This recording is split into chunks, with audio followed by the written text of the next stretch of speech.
Welcome back. In the last video, we talked about the distinction between it's my fault and it's my responsibility. So what do I mean by it's our responsibility? What I mean by that is that at any point in our lives, we can choose to respond in a way that is compassionate, that is beneficial for us and others, not just for the short term, but also in the long term. Or we try our best, we have our best intention to make decisions, to respond to situations in the way that I just described. So that will ask a lot of us, actually. And so to contribute a little on that path for you, I thought I would offer something that I learned about attention and emotion, how these two very important things work in our human system. Okay, so let's do an experiential exercise. So if you want, you can close your eyes, or if you're listening to this while you are cooking or whatever, that's okay. So listen to my instruction for the next few minutes. All right, first, whatever you're doing, please take a deep breath. Breathing in. Breathe out. Another deep breath in. And out. One last deep breath in and out in your own time, own rhythm.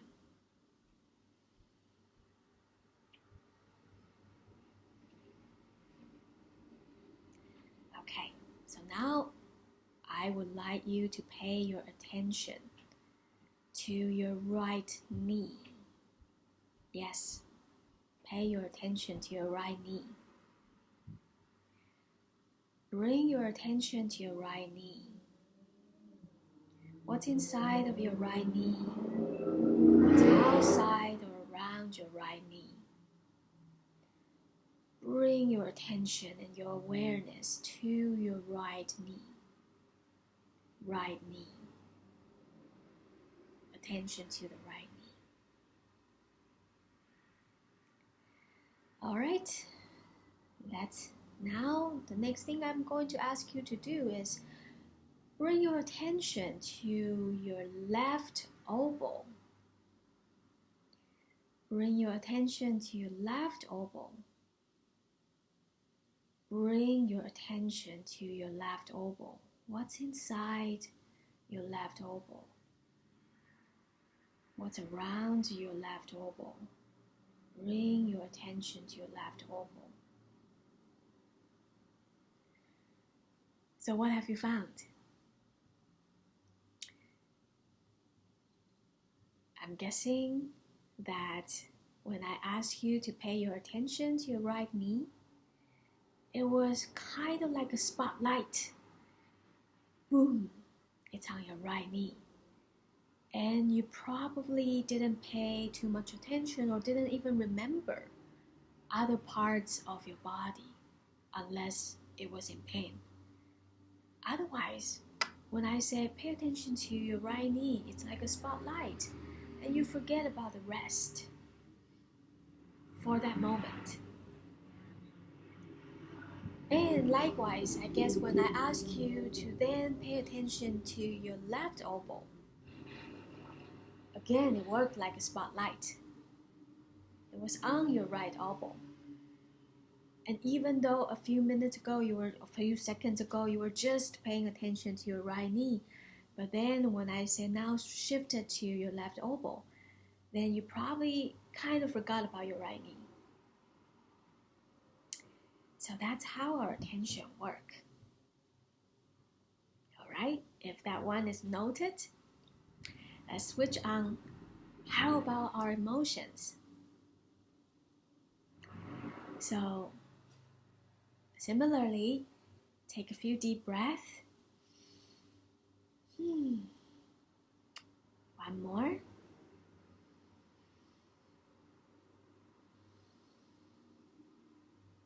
One last deep breath. Now I would like you to pay attention or to bring to mind something that happened recently that made you very angry. Something that you heard or something that you experienced in your real life that made you super angry.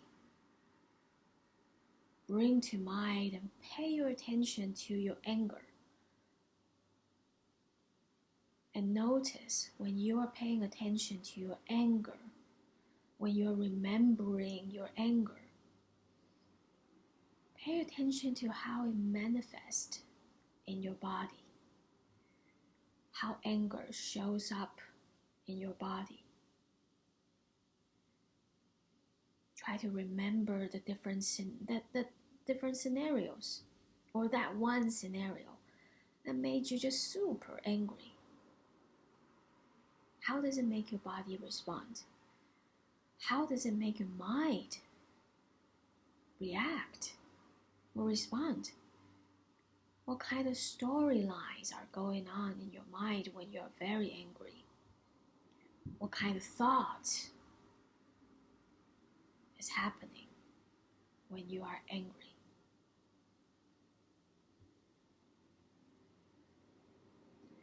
Okay, let's shake it up. Now I'm going to ask you to remember something that was hilarious, that was extremely funny, that you read on social media or you heard from a friend. Something hilarious that made you laugh out loud. Try to bring to mind that joke, that story that you heard. And notice how the remembering of that joke make your body feel. How does it make your body feel? What kind of thoughts are now running through your head? What kinds of comments are there that you are noticing?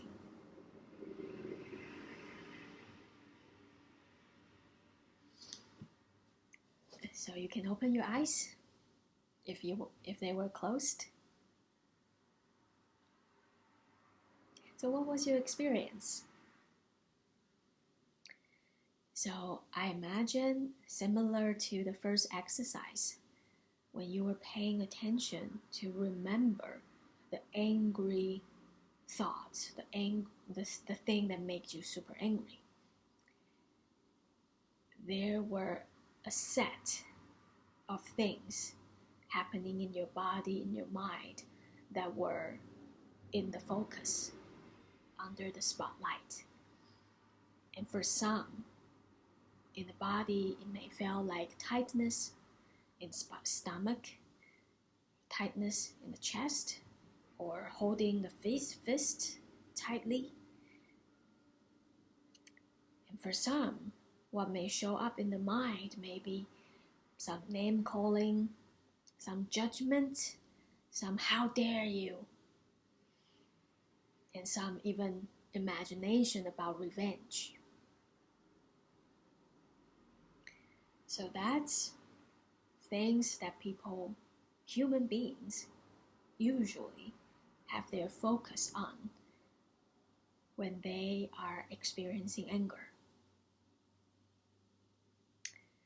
So then imagine if I say when you are so angry and super furious, and imagine if I say, oh, think about something happened that was so happy. It was probably hard. It would probably have been hard for you. If I ask you to think about, how about the time when you felt content? No. You'd be like, no way, I'm angry right now. Don't ask me to think about it. Because anger has a very strong pull, strong grasp on our attention. It doesn't want to share attention with other emotions. That's how anger works. And so I hope when I ask you to think about something hilarious, it was a strong enough competitor with your anger that pull you away to experience a different set of emotion and a different set of expression of these emotions in your body and your mind. So this is how our emotions work. When we are in one set of emotion, it's like it got the spotlight. And when we are angry, we think angry thoughts. Our body responds in a certain way. When we are sad, similarly, we think sad thoughts. And our body has a different kind of expression. So please have this in your knowledge about how this human system is like that you are working with. So how is this going to be useful for people with hoarding or cluttering issues? If you are someone who struggles with hoarding issues, then I guess something that you commonly or almost always experience when you are in front of a pile that you're trying to work through, or when you are entertaining the idea or looking around in the house to notice clutter and wanting and hoping to do something about it, I think a very, very common response to that is a feeling of shame.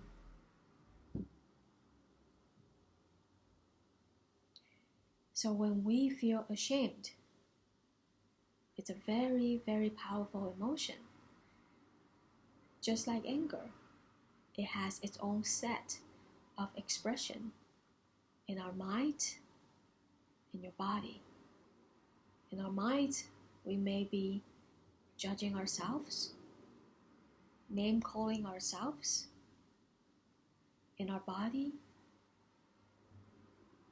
we may be having a smaller gesture, like you're smaller, or you just want to roll up like a ball.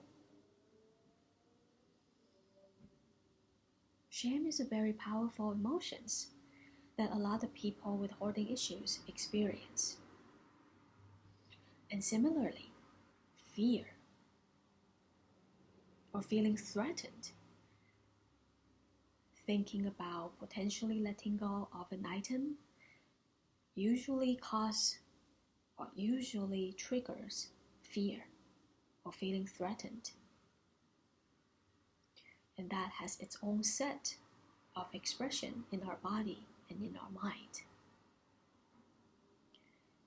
So how do we take responsible responses to these kind of difficult emotions?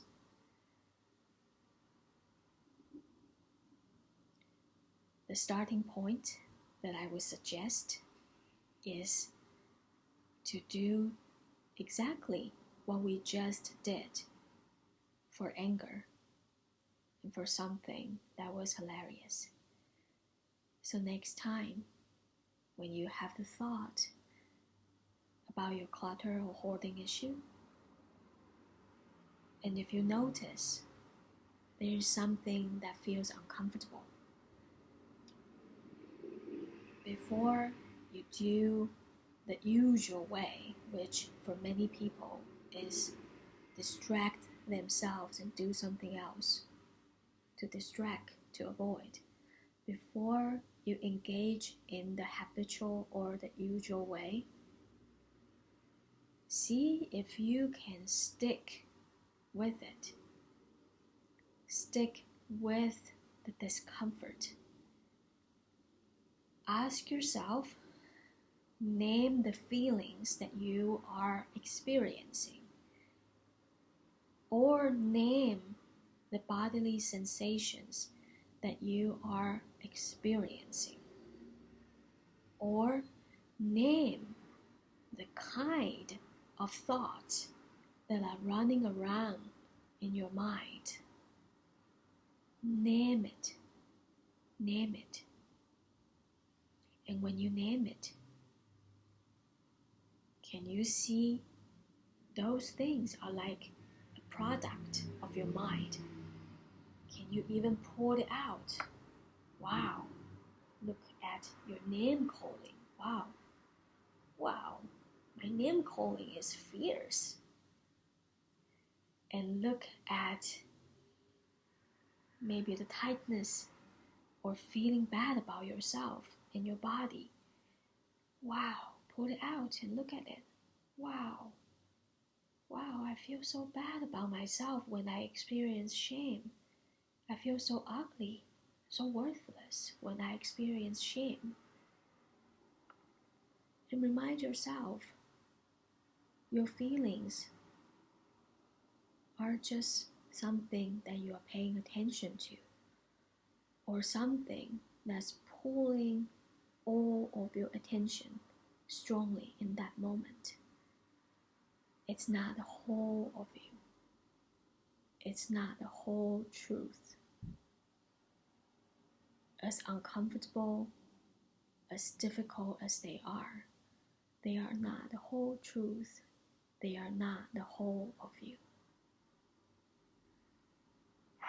So if possible, pull them out. Look at them in front of you. They are not you.